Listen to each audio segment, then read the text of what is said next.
Hello दोस्तों, मैं Abhijit Biswas as a JE working of कासाबला railway workshop. Welcome my YouTube channel success with Abhijit. आज हम आप लोगों को मेरा नोट का माध्यम से difference type of bearing used in Indian railway का बारे में चर्चा करेंगे। तो देखिए, बेयरिंग जो होता है, बेयरिंग क्या है? Bearing mechanical assembly that consist of rolling element and assist objects to rotation. जैसे कोई चाका का अंदर जो बेयरिंग रहता है उसको रोटेशन मूवमेंट का जो काम करता है वो करता है बेयरिंग। और एक चीज़ आपको फंक्शन जानना पड़ेगा, वो जो to reduce friction to mating parts, ये फ्रिक्शन को कम आता है, फ्रिक्शन ज़्यादा नहीं होता, इसलिए बेयरिंग का ये बहुत ही अच्छा होता है। तो bearing parts are made nickel chromium alloy steel. उसके बाद देखिए, generally 3 type of roller bearing use Indian railway. First देखेंगे हम लोग double row self aligning spherical roller bearing, जो आईसीएफ ईएमओ मेमो कोर्स में लगता है। उसका बाद देखेंगे हम लोग कार्टिस टेपर रोलर बेयरिंग, जो यूज होता है एलएसबी कोर्स, जो फेइड बोगी में लगता है, और air brake wagon fitted with Casnub bogie, इसमें भी हम लोग देखेंगे जो कार्टिस टेपर रोलर बेयरिंग लगता है। और 3 जो देखेंगे वो सिलिंड्रिकल रोलर बेयरिंग, वो यूआईसी बोगी और डीजल और इलेक्ट्रिक लोको जैसे WSG-9 में लगता है। और उसका बाद देखेंगे हम लोग ग्रीस कितना ग्रीस यूज होता है कौन सा बेयरिंग में, वो हम लोग देखेंगे। पहले देखेंगे जो आईसीएफ में जो ग्रीस लगता है वो लिथियम बेस, नहीं तो छार्बोजेम RR3 लगता है। अच्छा, और क्वांटिटी के लिए देखेंगे जो SKF मेक बेयरिंग, इसमें जो ग्रीस लगता है 2 kg ग्रीस लगता है। और एस्केप बिना जो other than escape make bearing, उसको उसमें लगता है 1.75 kg। और देखिए जो हमारा CTR भी होता है, उसमें जो ग्रीस लगता है उसको लगता है 455 ± 30 ग्राम्स। और टिमकेन मेक बेयरिंग में लगता है 350 ग्राम। और ये बेयरिंग का जो टेम्परेचर होता है वो जो हाईएस्ट टेम्परेचर है वो होता है 80 डिग्री सेंटीग्रेड, मतलब 80 डिग्री सेंटीग्रेड टेम्परेचर। 80 से ज़्यादा होगा तो वो बेयरिंग को खुलकर फिर उसको अभी देखेंगे जो बेयरिंग जो आईसीएफ ईएमओ मेमो में लगता है उसका डायमेंशन थोड़ा देखेंगे, ऑल डायमेंशन और एमएम में देखेंगे। रोलर बेयरिंग जो जिसका चौड़ाई होता है वो 93 होता है, 93 होता है। और इसका टॉलरेंस रहता है 0.00 और -0.25। और रोलर बेयरिंग बोर्ड डाया रहता है 130, वो उसका टॉलरेंस रहता है 0.00 और -0.025।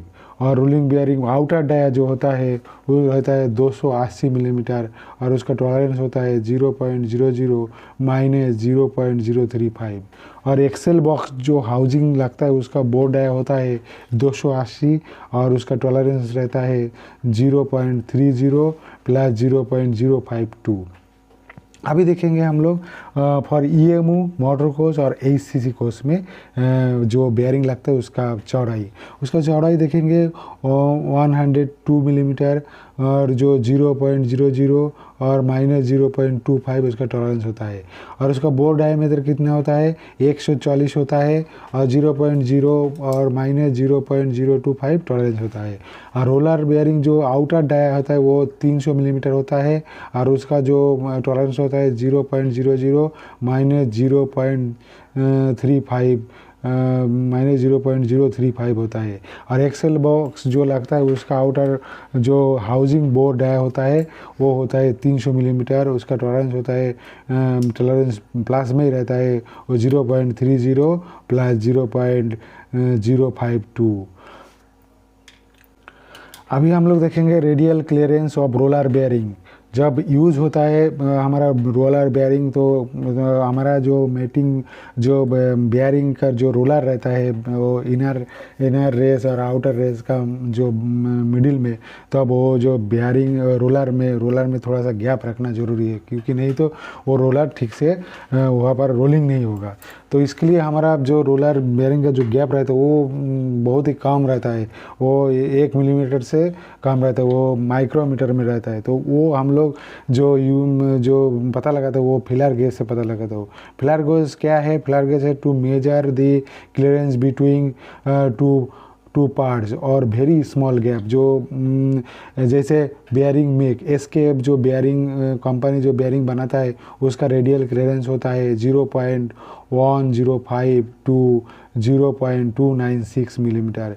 इसी का जो मिलीमीटर, ये जो 0.105 से 0.296 मिलीमीटर, इसी का अंदर उसका गैप रहना चाहिए, नहीं तो इसका अगर कम होगा, इसका ज़्यादा भी होगा तो ये बेयरिंग नहीं चलेगा। इसलिए ये रेडियल क्लियरेंस देखना बहुत ही ज़रूरी है।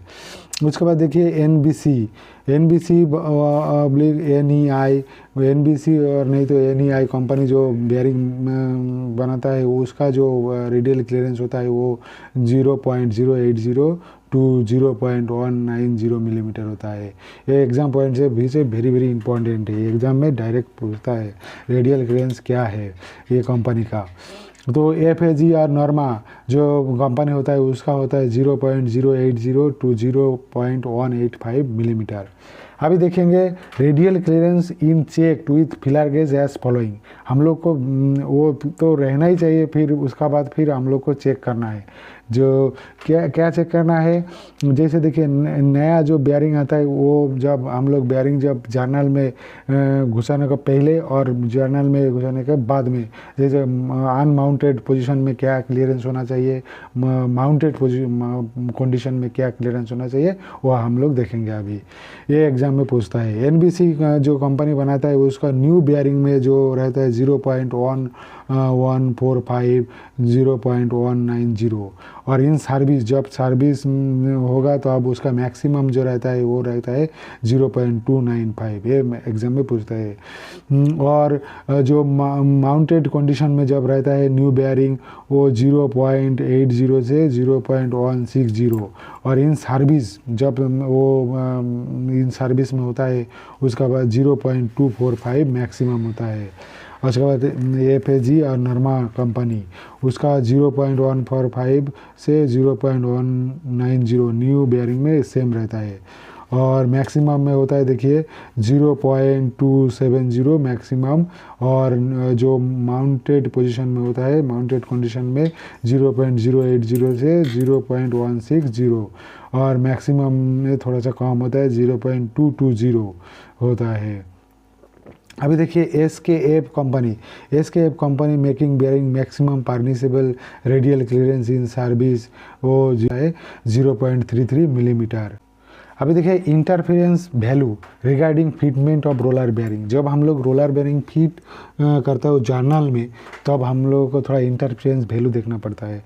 वो इंटरफेरेंस वैल्यू देखिए, पहले देखिए वो हमारा EMU कोर्स के लिए और टेलर कोर्स ICF सेम होता है। जर्नल का जो इंटरफेरेंस वैल्यू होता है वो देखिए, पहले नॉर्मल डाई हम लोगों को तो पता है 130 मिलीमीटर, और टॉलरेंस होता है मैक्सिमम होता है 0.68 से मिनिमम होता है 0.043, और इंटरफेरेंस जो वैल्यू होता है वो मैक्सिमम होता है हमारा 0.013 मिलीमीटर।